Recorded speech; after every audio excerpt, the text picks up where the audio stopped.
Hello friends, welcome back to the channel. My name is Talisha and I also go by CreativiTeeByT, and today is the kickoff of my brand new fall sewing series titled Falling for Sewing, and this is season number 3. This is a series that I have been doing on this channel for the last 2 years in collaboration with Ellie of Sally and Sam Style.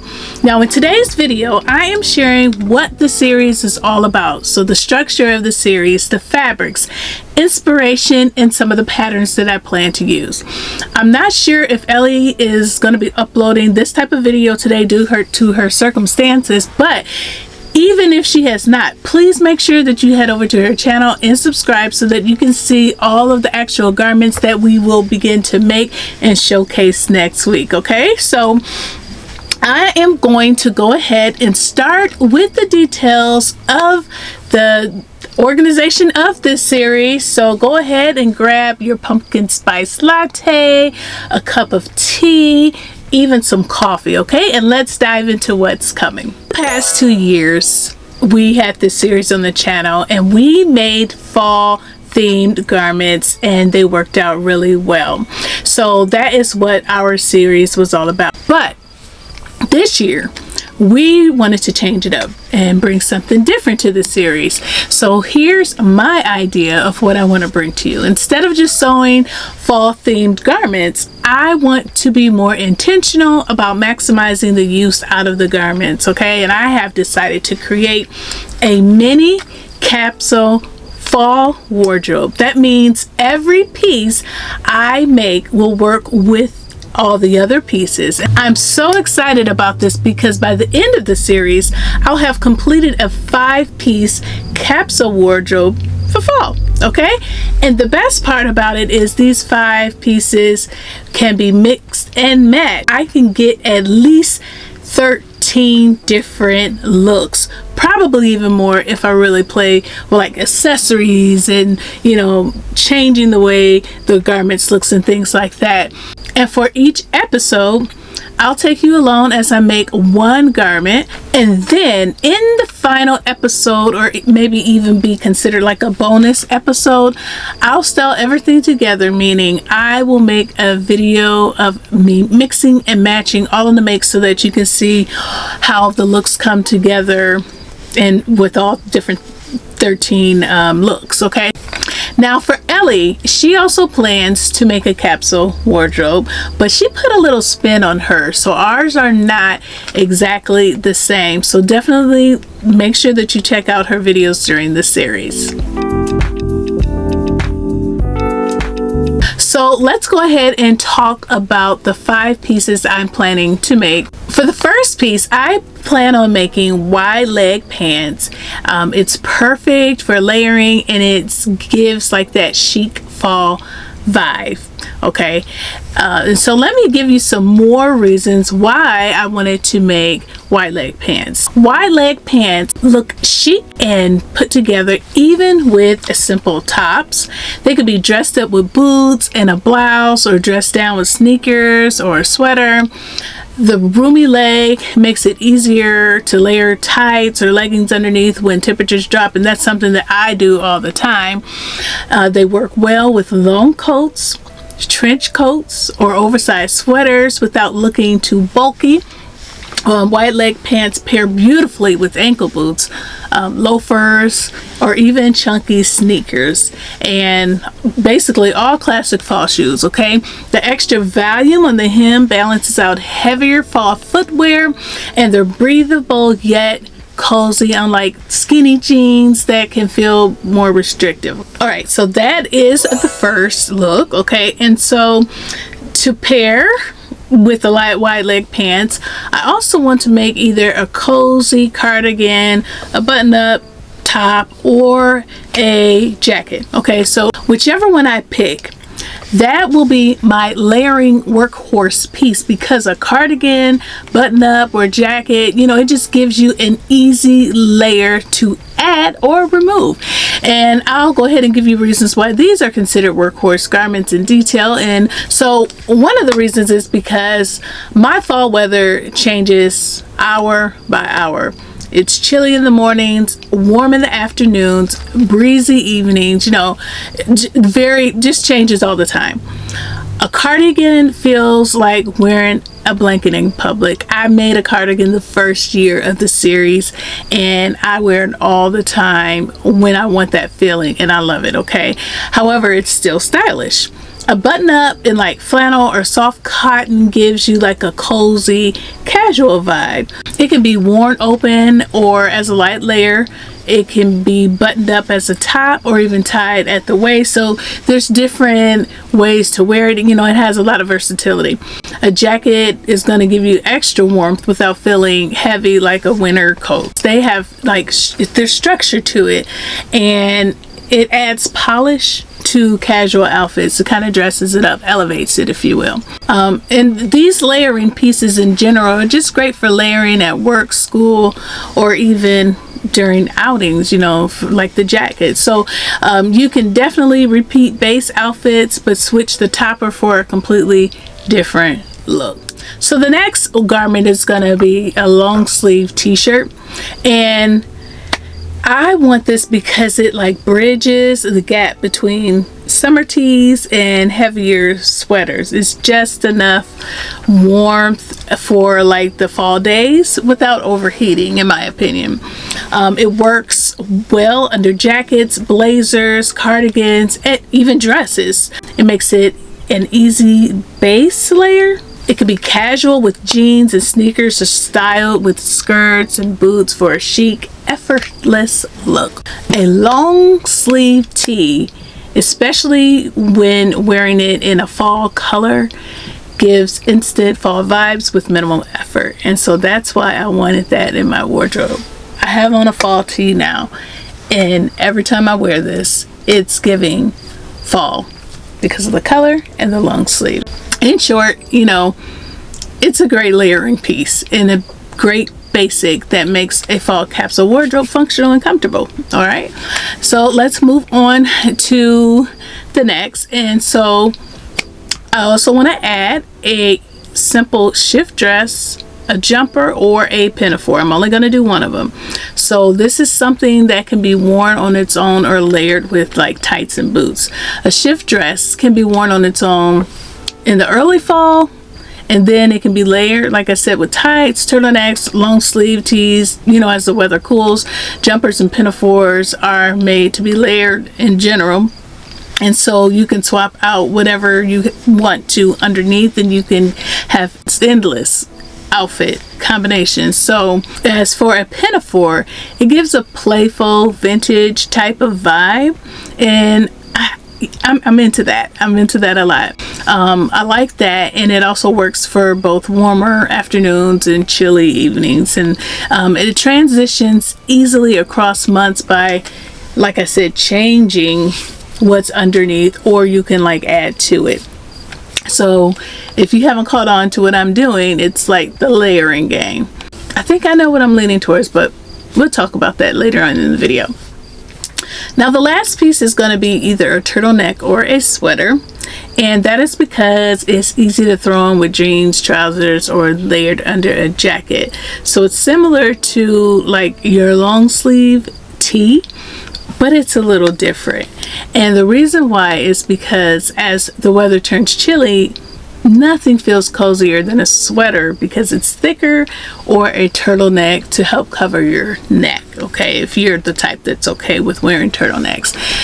So they also keep you warm without needing like a heavy coat in the early fall. Some people don't prefer to wear coats, so having a sweater or a turtleneck will be the perfect alternative. Turtlenecks slip easily underneath dresses, pinafores, or jackets for a polished look, okay?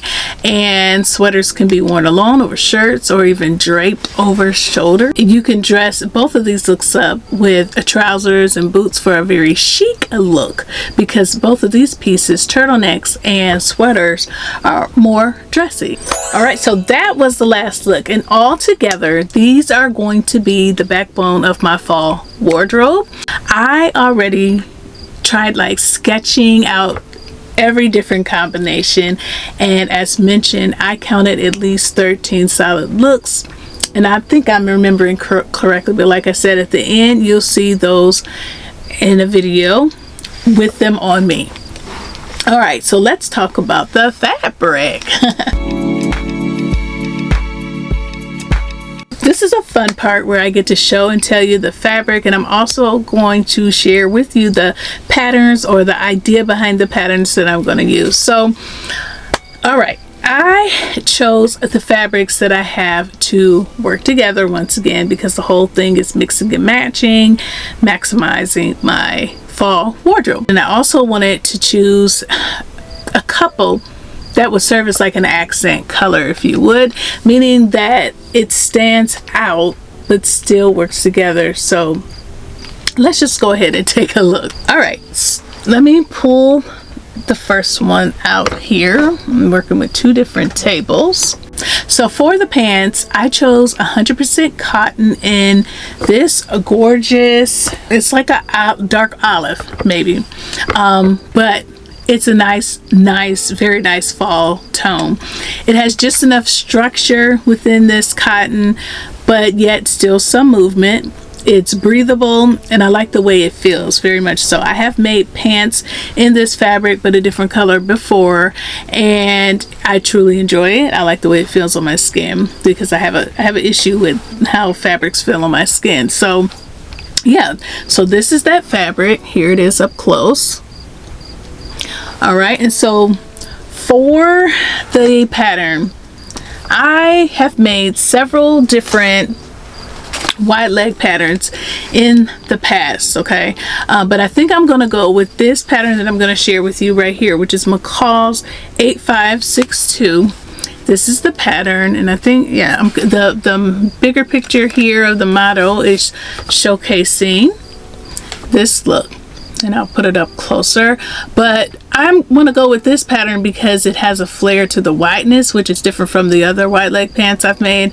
I did make like a muslin of the waistband, and the reason why I did that is to see which side I needed to cut, because the wideness for the finished measurements on the hips is like extremely generous on this pattern, and it and I didn't want to like get into it and mess up my fabric, and you know, I've learned from those mistakes before. But I'm going to show you this muslin. So this is an elastic back with a flat front, and so this is the flat front, my muslin fabric right here, and then you have your casings, or yeah, casings for the elastic back. I hope you can see it right here. Channels, I should say, not casings, channels. And so it really turned out well, and I'm excited about it. And so I do think that I am going to use this pattern, you know, to change up and give a different look for the channel. All right, so back to the fabrics. So in the different looks. Now for the cardigan, button-up, top, or the jacket category, I am actually leaning towards eliminating the cardigan, and like I said, it's because I made it before the on the first year of the series. So I think I'm gonna go ahead and eliminate that out now that I'm thinking about it, and I will either make a button-up or a jacket. Now if I make the jacket, I will use that same pattern, which is McCall's 8562, because I am obsessed with this pattern. I love every view in this pattern. If I didn't mention, I made this dress view B for my vacation. Loved it. So this jacket is one that I do want to make. So if I don't make it for the series, then I will make it sometime this fall, because like I said, I just want to make it. Okay, and yeah, but anyway, if I lean towards making the button up, I'm going to make one that I have made before. So let me show that pattern to you. And that is going to be Simplicity 9707. And so the reason why I would use this pattern is because I have made this before and it fit me very well. And because we don't have time for hiccups and things like that, with my schedule, my busy schedule, we're gonna go with something that's familiar, because I may not get it done if I do run into a hiccup. Okay, but anyway, this is Simplicity 9707, but this time I will make the longer view. The first time I made the shorter view, so the longer view is what the model is wearing, and I will make that view because it will have like more versatility. It'll be, I could like wear this alone, I could wear it as a jacket, and you know, or I could tie it up at the waist and things like that. All right, so for the fabric, you're probably going to think this is strange, but because of how I want to mix and match everything, I think I want to go with this same color. Not necessarily the same fabric, but the same color. It just depends. If I make the shirt, it will be this fabric. If I make the jacket, then it will have to be a heavier fabric, because I don't think this would hold up well as a jacket, and I want to make sure that it's functional. Okay, so yeah, that's that for that category. So let's move on to the long sleeve t-shirt.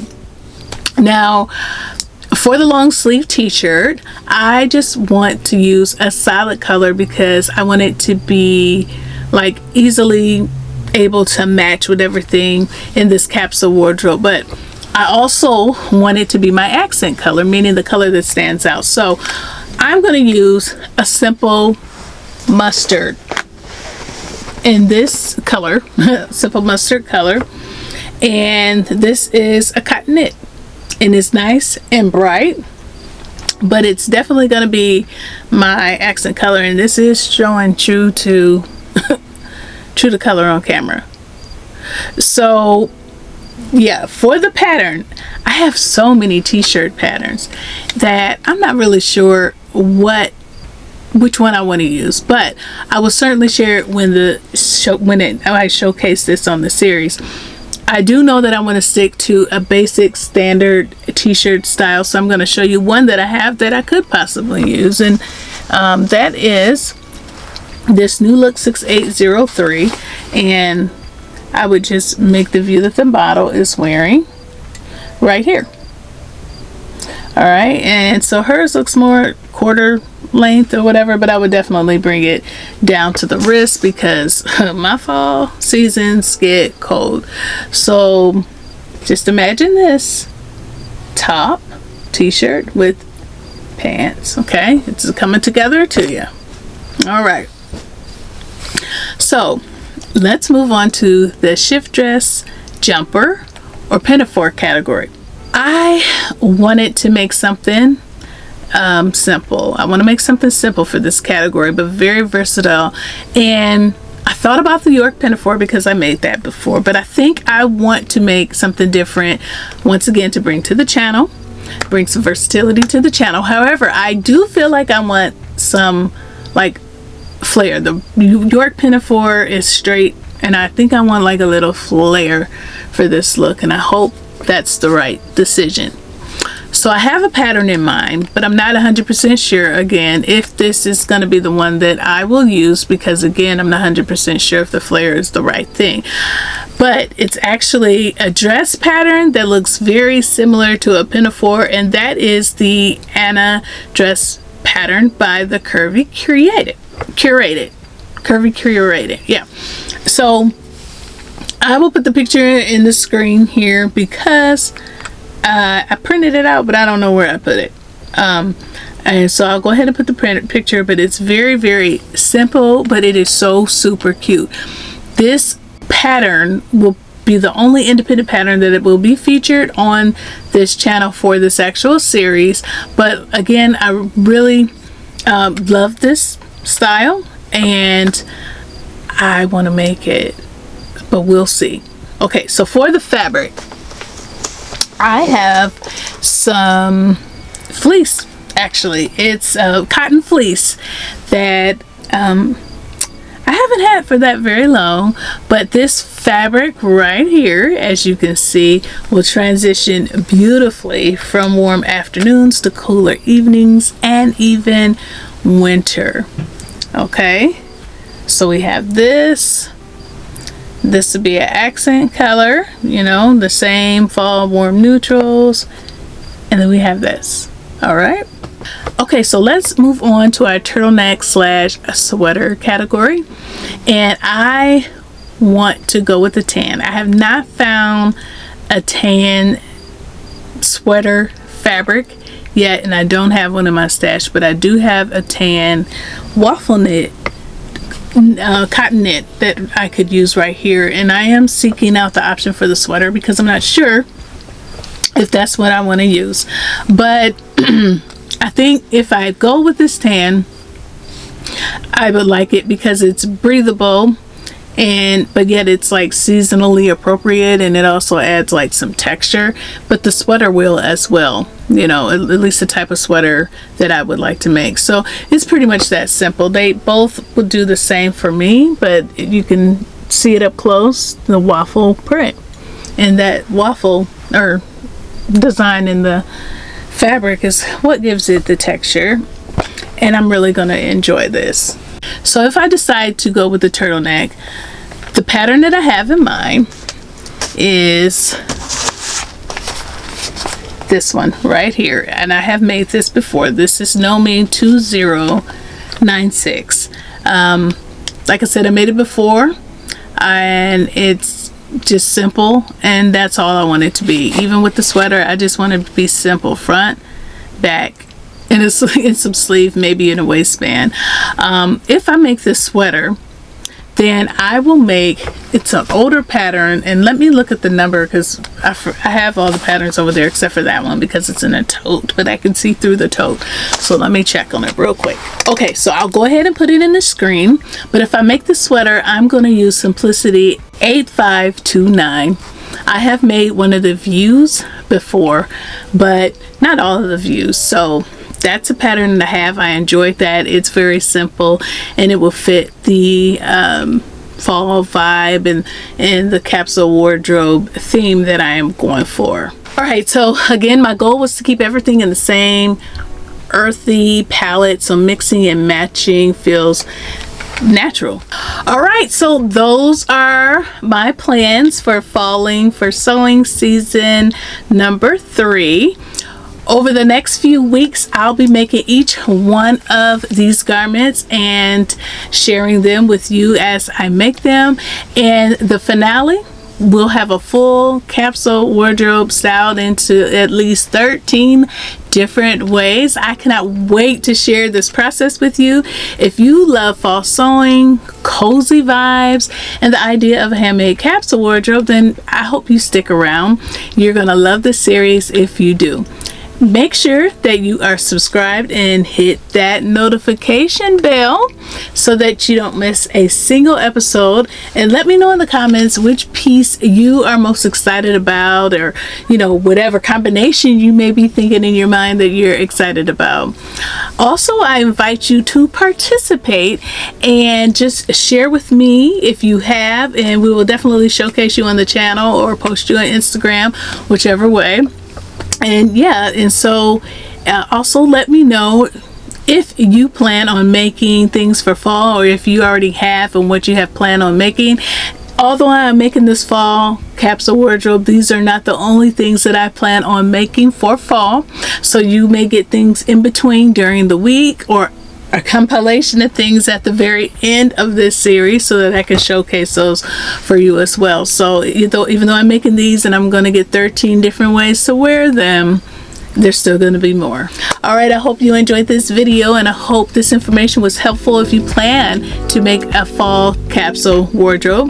If you did enjoy this video, you already know what I'm getting ready to say. Please take a pause for the cause and click the like button and the subscribe button and the great notification bell if you have not done so already, so that you can be notified of future videos. Thank you so much for watching, and thank you to all of my new and returning subscribers for your support, and I'll see you next week with garment number 1. Until then, happy sewing. Bye.